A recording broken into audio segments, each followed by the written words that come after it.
Bienvenidos al informe de Cierre Colombia, informe que grabamos todos los días con la intención de explicarles lo que ocurrió con el mercado de acciones, el dólar y mercados internacionales.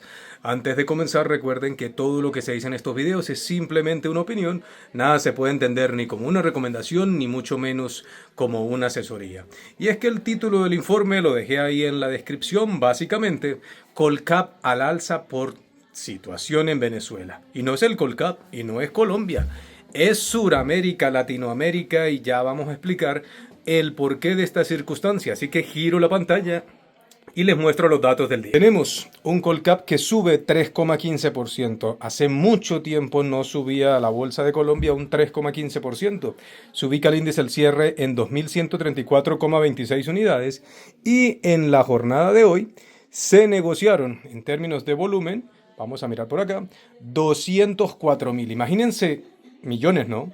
Imagínense un 5 de enero que se negocien 204.377 millones sin rebalanceos y sin nada por el estilo, donde Ecopetrol fue la acción más negociada con 63.000 millones. O sea, Ecopetrol hoy negoció lo que negoció todo el mercado el 2 de enero y la segunda acción negoció 39.571 millones. Y es que de hecho, cuando damos un clic aquí en las más valorizadas, el primer lugar fue para ISA, que sube 7,2% a 26.500 pesos con 10.937 millones.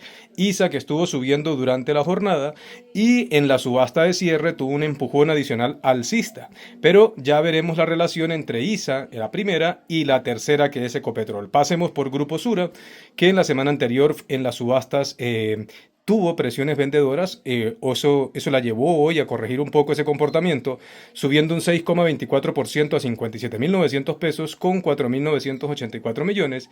Y de la acción que hay que hablar por el volumen negociado es de Ecopetrol, protagonista del día, 5,21% al alza, 2.020 pesos con 63.175 millones. Y es que resulta que si cambiamos acá y nos vamos para las materias primas, vemos que el petróleo hoy subió y esto se va a relacionar mucho con el tema del cual vamos a hablar el día de hoy. La referencia WTI subió 1,81% y la referencia Brent subió 1,78%. Y se preguntarán por qué sube el petróleo con la situación en Venezuela, si por el contrario lo que ocurre en este escenario es que podría eventualmente Venezuela recuperar su capacidad de producción que había perdido en las dos últimas décadas. Hay que recordar que Venezuela fue un jugador petrolero muy importante. Nos vamos 20 años atrás, un poco más de 20 años atrás. Venezuela llegó a tener una producción superior a los 3 millones de barriles al día. Con la incapacidad operativa de los últimos dos gobiernos, la producción llegó a caerse en un 80%. Y todo esto porque muchas veces se contratan personas que no son idóneas en las actividades que deben realizar y había mucha inexperiencia en el sector energético. Se cambiaron técnicos profesionales por personas que acompañaran más bien el pensamiento ideológico del país y esto llevó al deterioro de muchos ciclos de producción, particularmente el petróleo, que llegó a caer de 3 millones de barriles de producción al día a cerca de 500.000 barriles. O sea, esto es una cosa tremenda, siendo la primera línea del renglón de la economía venezolana el sector petrolero, y de esta forma había un deterioro, de hecho hay un deterioro, se ha recuperado ligeramente superando el 1.000.000 de barriles al día, pero lo que ocurrió el 2 de enero en la madrugada, eso cambia las reglas del juego en el mundo. Y de hecho, Venezuela es noticia mundial. Claro, por supuesto hay interpretaciones diferentes a favor, en contra. Nosotros no vamos a entrar en esos temas en estos videos. Pero lo que sí hay es que si Venezuela pudiera recuperar nuevamente su ritmo de económico, al menos similar a los países de la región, esto significaría que Venezuela no seguiría exportando personas que salen de su país por la difícil situación. Venezuela volvería a ser un aparato productivo dentro de Sudamérica. Venezuela podría nuevamente llamar la atención de los grandes capitales para que instalen compañías, inversión extranjera y todo lo demás.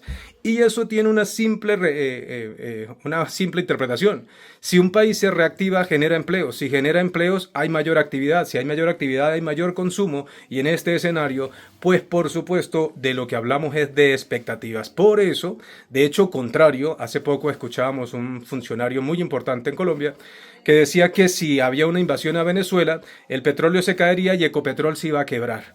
Pues estas son las cosas que, de hecho, muchas veces son incómodas para algunos, que hayan analistas que tengan esa capacidad de analizar las cosas objetivamente, y de esta forma era todo lo contrario. Si Venezuela vuelve a ser un país económicamente activo, va a haber mayor dinámica en su país, esto va a mover la economía regional y por supuesto el consumo de energía también se elevaría, con lo cual el incremento de la producción no significaría necesariamente un impacto bajista. Primero para el petróleo y segundo, pues por supuesto para empresas del sector, porque se activarían más en ese país.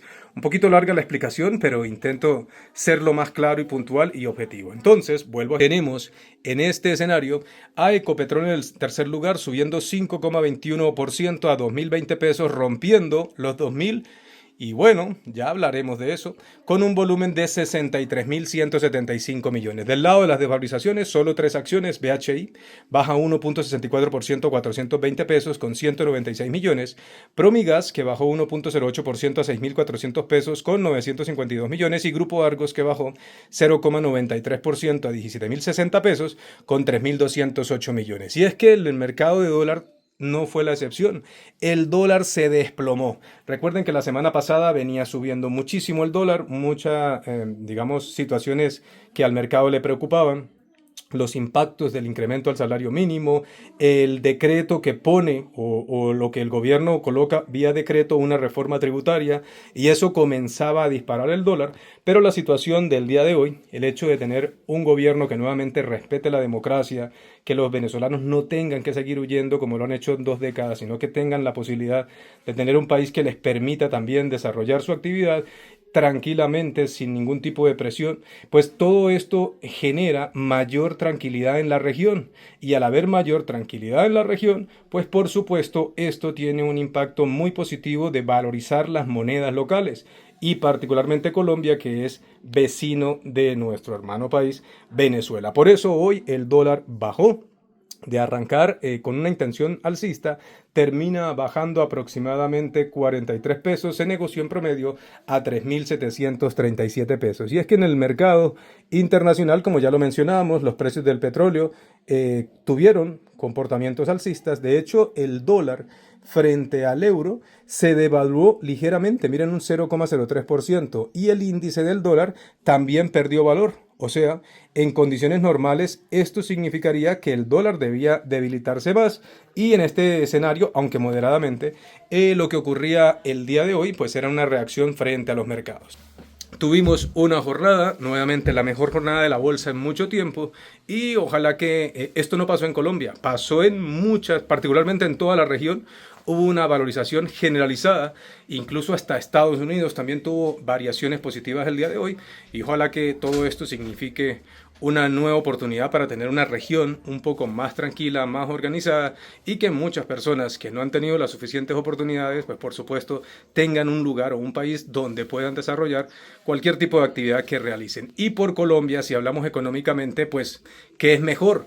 ¿Tener de vecino a un país que tiene problemas o tener de vecino a un país que se puede convertir en la joya de la inversión extranjera en la región? Y eso demanda actividad, demanda productividad, demanda intercambio comercial, y es una muy buena noticia para Colombia. Les repito que no estoy hablando aquí de política, estoy hablando de lo económico que representa esta situación, que genera bienestar para todos los países, en este caso para Venezuela, para Colombia y para Sudamérica. Saludos, y de hecho hoy colocaba 2 publicaciones, una de ellas simplemente dejaba dicho: de 56 seminarios que hemos hecho, hemos acertado 56 veces. ¿Por qué serán tan buenos? Pues descúbrenlo en la página con la información del seminario, el servicio Fénix y el combo seminario y servicio Fénix. Información en el correo orlandos22@hotmail.com. Saludos y nos vemos en el siguiente video.